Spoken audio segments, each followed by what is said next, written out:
Alright, hello again, welcome back to my channel.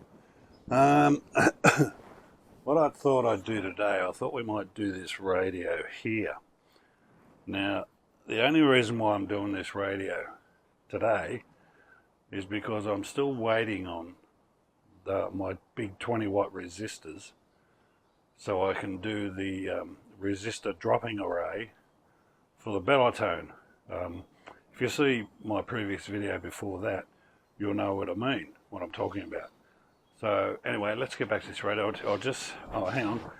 What this radio is, it's made by a company called, what were they called again? Eclipse, and Eclipse Proprietary Limited, I think they were called. And this model is called a Croyden Tune by Light.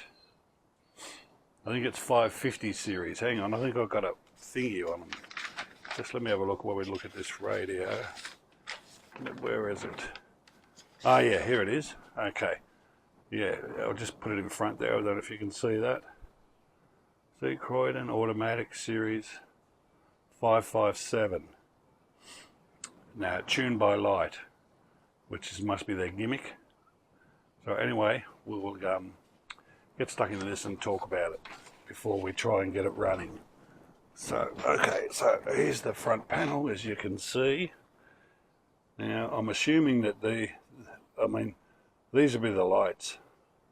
Probably what they're talking about. There's pre-tuned stations in. There's all bulbs behind this, which I'll show you. Now, I did do one of these tuned by light radios by Eclipse about, I don't know, like 30 years ago. But it had a round dial face with the lights around like that, not like this rectangle one, as you can see there.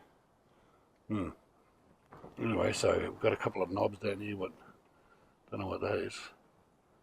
And what's this? Ooh, that must be a wave switch. What's this? Ooh, it's, I don't know, maybe tone or volume or something. And this one is, what's this? Oh, Jesus, can you hear that? Crikey. Anyway, I don't know what that is. I'll check it out when we've turned the thing over. I did do a little bit of work on the chassis underneath before I just started making this video, but I didn't check anything out. I just replaced the filter caps and moved something. I'll show you. Now the noodle is all good, as you can see. These don't line up, but that's probably because this is not dropped down properly here. We've got some light bulbs here, which have got their big sockets. As you can see, there's my thumb. So 1, 2, 3, 4. 4 of those. All right, now let's turn this thing around so we can have a proper look.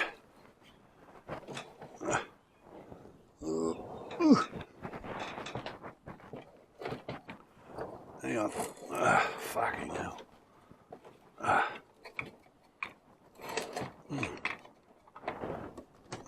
Dark. Alright, I had to move that plug. Alright, there it is. Now, there's all those lights I was talking about, seeing all there. Now there, I think there's one missing here. It looks like it. There's the wire off it. So I'll have to replace it. I'll have to come up with something to make up for this. I haven't tested any of the bulbs. Like I said, I haven't done anything. I don't know if any of the lights work at all. I don't know. But we'll find it. But somebody, as you can see, has painted this chassis. I don't mind it, actually. I think it looks pretty good. And these big IF cans up there, you see them there, these grey ones, which is interesting. Well, saves me having to do any work on the chassis, that's for sure. So I don't mind it, actually. So what do we got? This is an 80, a 42, 667. I'm not sure what the next one is. Let me have a look. No, 6B7, sorry. 6D6. And this one in the back here is a 6A7. Alright, so what we'll do is I'll show you what I did underneath. So let me just turn this thing up. Oh, there's our aerial, earth. I'm assuming that these two are for phono. So, where's my aerial, I wonder? Can't see it anyway. No, we'll find. Oh, there it is there. Sorry, I was thinking about something else. Alright, let's turn this around. Alright, lift it up. Okay, now I'll show you what I did. What I did do, as you can see, is I pulled these two caps out. These two filter caps you see in there. You see? Now they're 10 microfarads. Got rid of them. Yes, I just temporarily soldered this plug, this mains plug onto this terminal strip for the transformer. This was located over in here. Now just here. Just there. And it was sitting too close to this resistor here.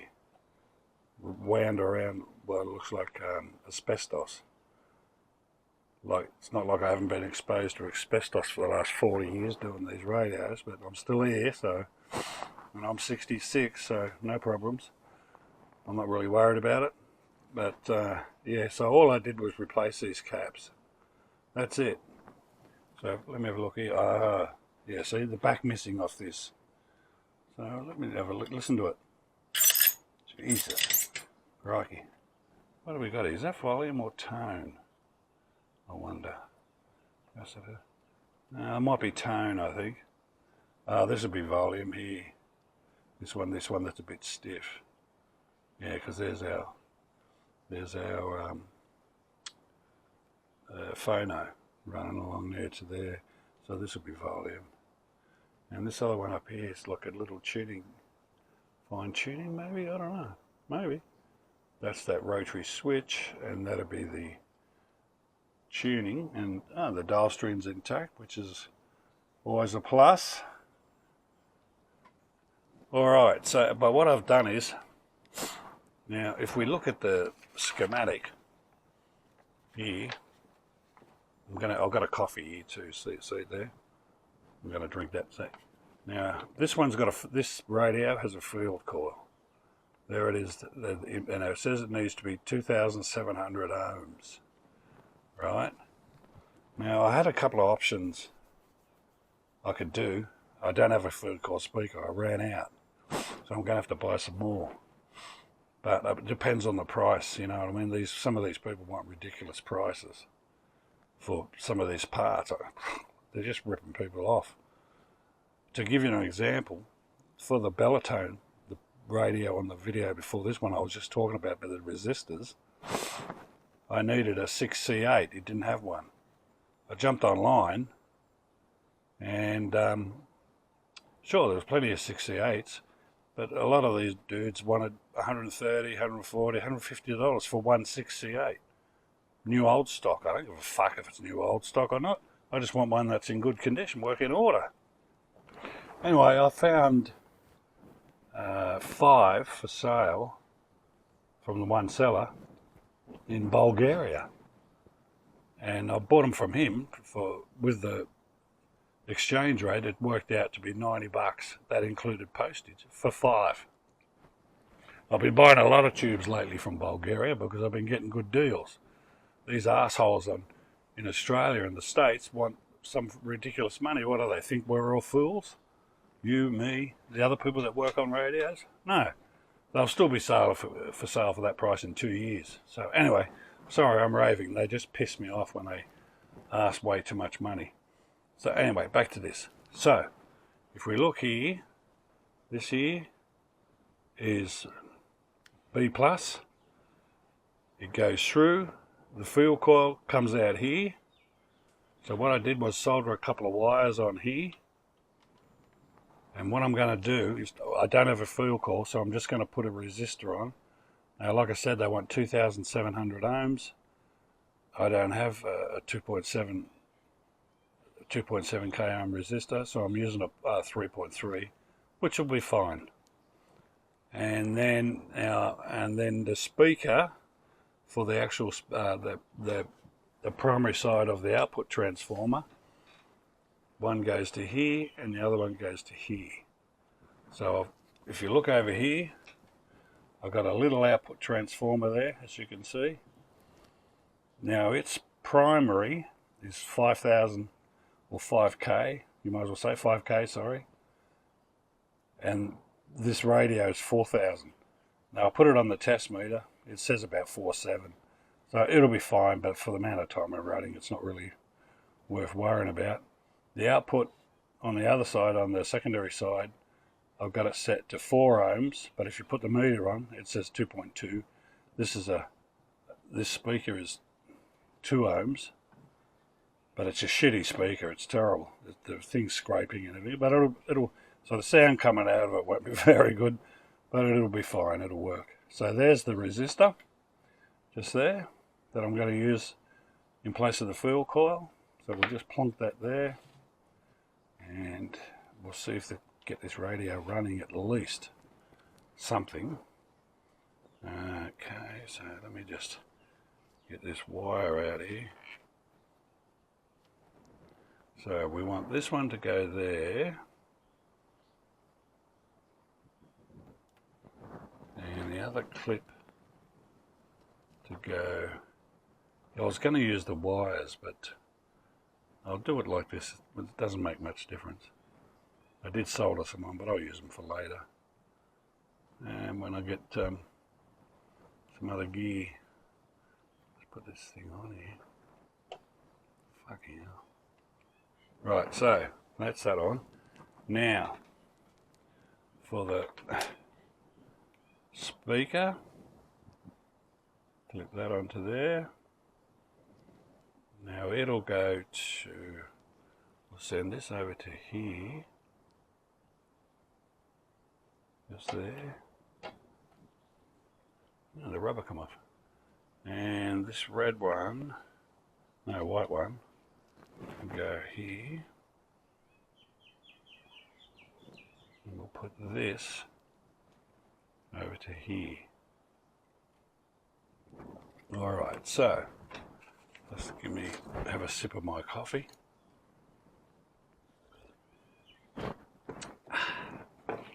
And what we'll do is I'll put it on dim bulb. So let me just flick the switch.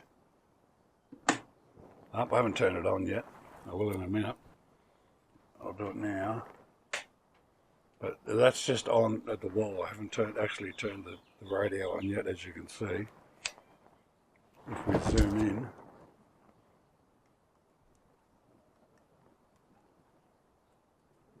Zoom in. You can't see nothing there. See? Zoom out. Right, we're right out. Alright, so now as you can see, these capacitors here, up here, one down there, and these ones here, these capacitors, these big green metal ones, here, one there. They're what's called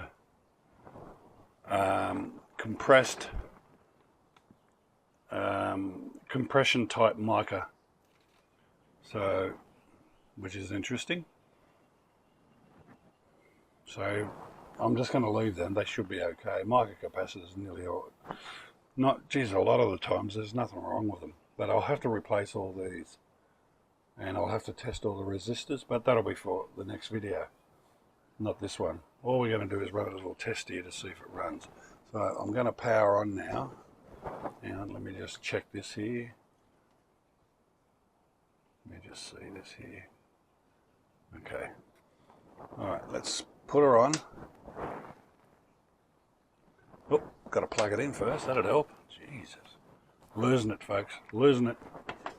So let me just plug this in. I can see it.